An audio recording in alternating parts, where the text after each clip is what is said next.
अनगिनत सत्संग हम आप लोगों ने गुरु महाराजों के मुखारबिन से सुने हैं। हम लोग मथुरा जाते थे या गुरु महाराज काफला लेकर के कहीं आते थे, तो सब लोग याद करो कि सत्संग की शुरुआत में गुरु महाराज हम आप लोगों को प्रेमियों कह के पुकारते थे, सबको कि प्रेमियों। अब प्रेमी किसे कहा जाता है? कि जिसके अंदर प्रेम हो, और गुरु हमें प्रेमी कह करके पुकारते थे। और आज हम आप लोग अपने आप को टटोलो तो क्या हम में वह प्रेम है? हम किसके प्रेमी हैं? हमें किसके प्रेमी बनना है? गुरु का प्रेमी बनना है, मान सम्मान का प्रेमी बनना है, या संसार का प्रेमी बनना है? तो हमको बनना है गुरु का प्रेमी। दूसरी दफे हम आप लोगों ने कई ऐसे भी सत्संग सुने हैं कि गुरु महाराज हम आप लोगों को बच्चे और बच्चियों कह के पुकारते थे। अब ये कौन पुकार सकता है? जो एक पिता वही दूसरों को बच्चे और बच्चियां कह सकता है। यानी हम सब जितने भी नर नारी है, जितनी भी जीवात्माएं हैं, सबके पिता हमारे गुरु है, कुल मालिक है। इसीलिए वो हम आप लोगों को बच्चे और बच्चियों कह के पुकारते थे। अब घर में अगर 4 बच्चे हैं, चारों में एकता नहीं, झगड़ा होता है, तो दुखी कौन होता है? पिता और माता। अब गुरु महाराज हमको बच्चे और बच्चियां कह रहे हैं, और हमें आज ये टटोलना है कि हम में प्रेम है, हम में एकता है, नहीं है, तो दुखी कौन है? गुरु। तो हमको ये करना क्या गुरु को दुखी रखना है? नहीं। अब ये प्रेम हमारा खत्म क्यों हो गया? हमारा बंधुत्व क्यों टूट गया? इसकी वजह क्या है? इसकी मुख्य वजह यह है कि हमने गुरु महाराजों के वचनों को छोड़ दिया और इधर उधर के वचनों के ऊपर ध्यान दे रहे हैं। गुरु महाराजों को जो सत्संग वचन थे उनको हम भूल गए और दूसरों के वचनों को हम याद करते हैं। उनके बहकावे में हम आप लोग आ गए, इसलिए प्रेम खत्म हो गया, बंधु भाव खत्म हो गया। इसके लिए जरूरी क्या है कि गुरु महाराजों के जो वचन है उनको ज्यादा से ज्यादा सुने और उनके वचनों की पालना करें, तब हम आप लोग प्रेमी के कक्षा में आ जाएंगे, बच्चे बच्चियों की कक्षा में आ जाएंगे।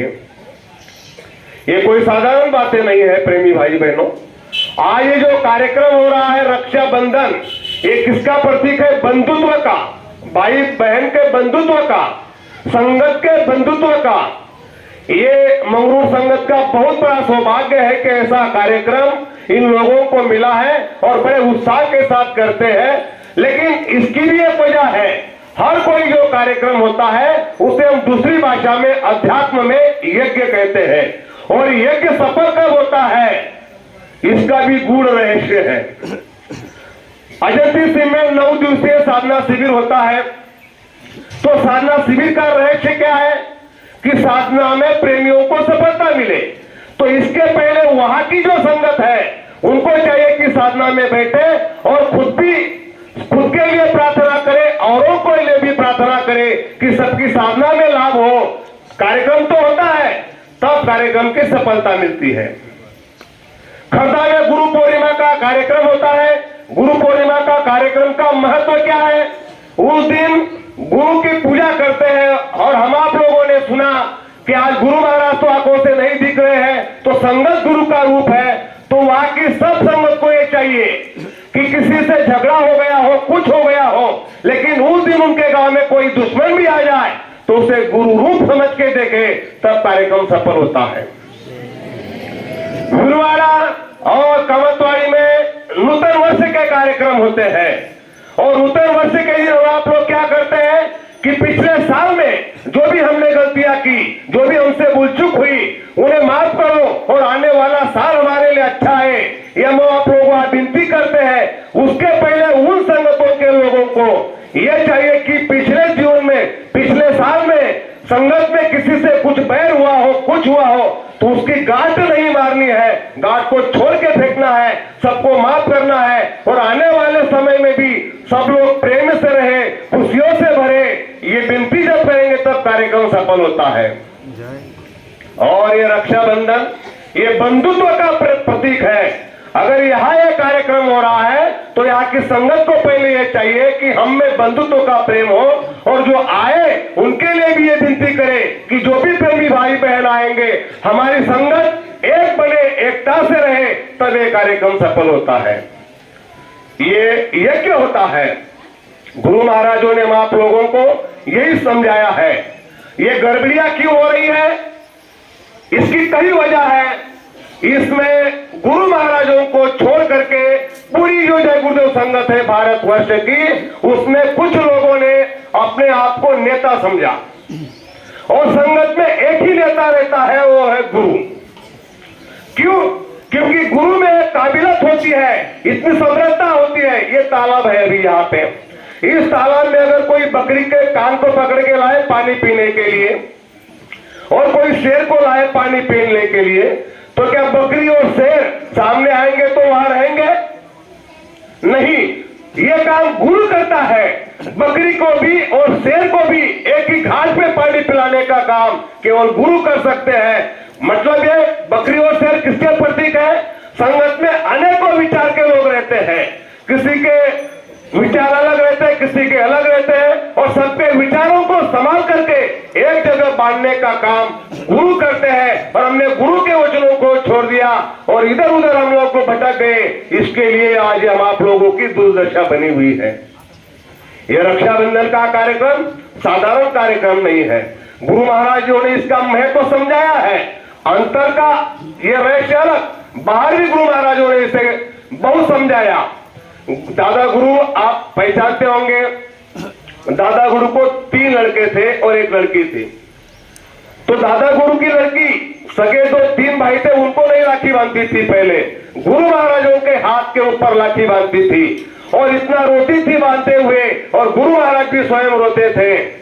तो जब उनकी शादी का समय आया तो दादा गुरु के सगे 3 लड़के और हमारे स्वामी जी महाराज ऐसे 4 जन खड़े रहे और वो लड़की बगल में और दादा गुरु और दादी माँ अलग। तो दादा गुरु ने पूछा एक एक को, पहले लड़के को पूछा कि तुम इसकी शादी में क्या कर सकते हो, तुम्हें जिम्मेदारी करनी है। दूसरे को बताया, तीसरे को बताया।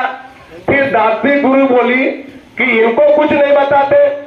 तो दादा गुरु ने कहा जो ये तीनों नहीं कर सकते हैं ये अकेला कर लेगा, देखना अब समय आएगा।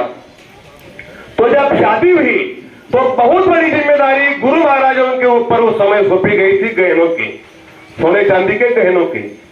तो विदाई के समय गुरु महाराज अपने कपड़े में लपेट करके गहने लाए और बहन को सौंपा, और बहन उनके ऐसे गले मिली और ऐसे रोई जो सगे भाइयों के साथ नहीं रोई, इतना रोई, दादा गुरु रोए, दादी माँ रोई। तो ये होता है बंधु भाई का प्रेम, भाई बहन का प्रेम। ये बंधुत्व का प्रतीक है ये रक्षाबंधन का कार्यक्रम। गुरु महाराजों ने इसे महत्व दिया है। तो इस दिन आप लोग अगर यहाँ उपस्थित है तो हमको चाहिए कि इसके जो प्रतीक है, इसका जो उद्देश्य है, उसे हासिल करें। तो आज के दिन इस अवसर पर ये विचार आप लोगों के सामने रखे। हो सकता है कहने में अगर कोई भूल चूक हुई हो या कोई मर्यादा का उल्लंघन हुआ हो तो मैं छोटा सत्संगी आप लोगों से माफ चाहता हूँ, आप माफ करेंगे इसे आशा करता हूँ। सबको बड़े प्रेम के साथ जय गुरुदेव।